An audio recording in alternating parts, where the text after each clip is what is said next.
coronavirus merupakan keluarga besar virus yang menyebabkan infeksi saluran atas ringan hingga sedang, seperti penyakit flu.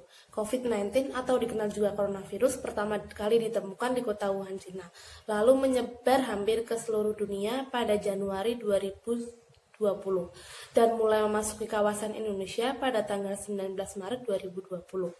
Lalu, penyebab terinfeksi coronavirus. Infeksi coronavirus disebabkan oleh virus corona itu sendiri. Kebanyakan virus corona menyebar seperti virus lain pada umumnya, seperti percikan air liur pengidap virus corona yang keluar dari batuk atau bersin. Yang kedua, menyentuh tangan atau wajah orang yang terinfeksi. Yang ketiga, menyentuh mata, hidung, atau mulut setelah memegang barang yang terkena percikan air liur pengidap virus corona. Jadi teman-teman harus tetap mengupayakan social distancing ya. Selanjutnya, gejala infeksi coronavirus. Gejalanya nomor 1, hidung beringus, 2 sakit kepala, 3 batuk, 4 sakit tenggorokan, 5 demam, dan yang keenam tidak enak badan. Beberapa virus corona dapat menyebabkan gejala yang parah. Infeksinya dapat berubah menjadi bronkitis dan pneumonia yang mengakibatkan gejala seperti demam yang mungkin cukup tinggi bila pasien pengidap pneumonia. Yang kedua, batuk dengan lendir. Yang ketiga, sesak napas. Yang keempat, nyeri dada atau sesak saat bernafas dan batuk.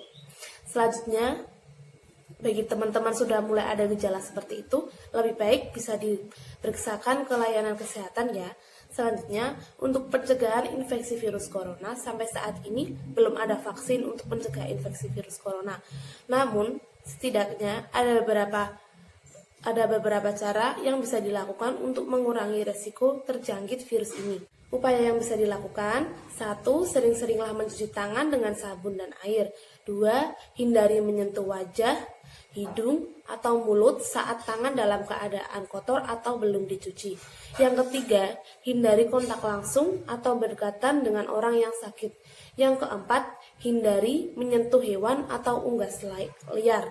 Yang kelima, membersihkan dan mensterilkan permukaan benda yang sering digunakan, seperti gagang pintu, atau kursi, atau meja. Terus yang keenam, tutup hidung dan mulut ketika bersih atau batuk dengan tisu. Kemudian buanglah tisu dan cuci tangan hingga bersih. Yang ketujuh, jangan keluar rumah. Yang kedelapan, kenakan masker dan segera berobat ke fasilitas kesehatan ketika mengalami gejala penyakit saluran pernapasan. Selain itu, kalian juga bisa perkuat sistem kekebalan tubuh dengan mengkonsumsi vitamin dan suplemen sebagai bentuk pencegahan dari virus ini. Selanjutnya, menyikapi epidemi global ini sebagai seorang muslim, hendaklah kembali kepada ajaran-ajaran agama kita. Ada beberapa yang harus kita lakukan sebagai insan kamil yang hanya takut kepada Allah. Yang pertama, senantiasa berlindung kepada Allah. Virus corona adalah makhluk sebagaimana makhluk-makhluk Allah lainnya, dan ia tidaklah bergerak kecuali atas perintah dan izin Allah Ta'ala, dan begitu juga kita sebagai manusia.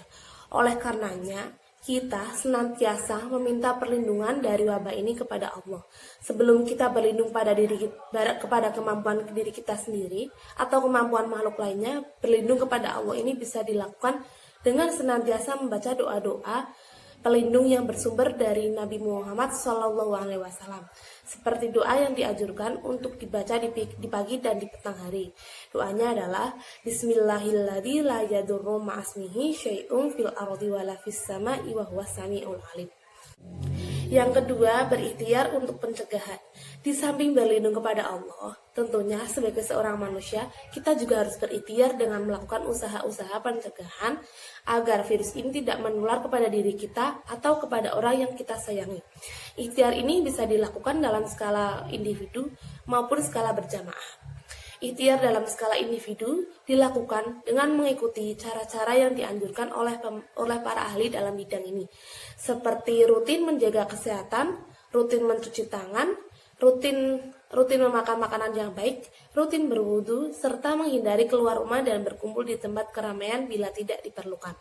Adapun ikhtiar dalam skala berjamaah, maka bisa dilakukan dengan cara melakukan pencegahan-pencegahan agar virus ini tidak merambah ke skala yang lebih luas lagi, seperti melakukan isolasi kepada mereka-mereka yang terkena virus atau mereka yang tercurigai terkena virus. Dalam skala berjamaah, biar para ahli, tenaga medis, dan pemerintah yang melakukannya, karena beliaulah yang berwenang dalam skala berjamaah ini. Untuk kita sendiri, kita bisa melakukan dari skala individu, tetapi tetap harus mengikuti anjuran pemerintah atau tenaga medis untuk tidak keluar rumah, social distancing, dan untuk tidak berkerumun. Jadi teman-teman, walaupun sudah melakukan pencegahan dalam skala individu, tetap harus mengikuti peraturan pemerintah. Itu untuk mengantisipasi coronavirus, ya. Mari kita berdoa kepada Allah agar supaya Ia senantiasa menjaga diri kita dengan wabah ini, menjadi awal kita untuk bersujud dan mendekatkan kepada Allah Sang Pencipta seluruh alam dan seisinya. Doakan juga keluarga kita, kerabat-kerabat kita, dan orang-orang yang kita sayangi dari terkena wabah virus ini. Mari kita juga berdoa kepada Allah agar Ia senantiasa menjaga negeri kita dan juga negeri-negeri kaum muslimin lainnya dari wabah penyakit mematikan ini. Doakan terbaik, dan tak lupa juga kita sisipkan doa-doa terbaik kita kepada mereka, saudara-saudara kita yang sedang diuji dengan virus ini, agar supaya Allah segera menyembuhkan mereka dari penyakit ini. Baik, sekian penjelasan dari saya, kurang lebihnya mohon maaf. Wassalamualaikum warahmatullahi wabarakatuh.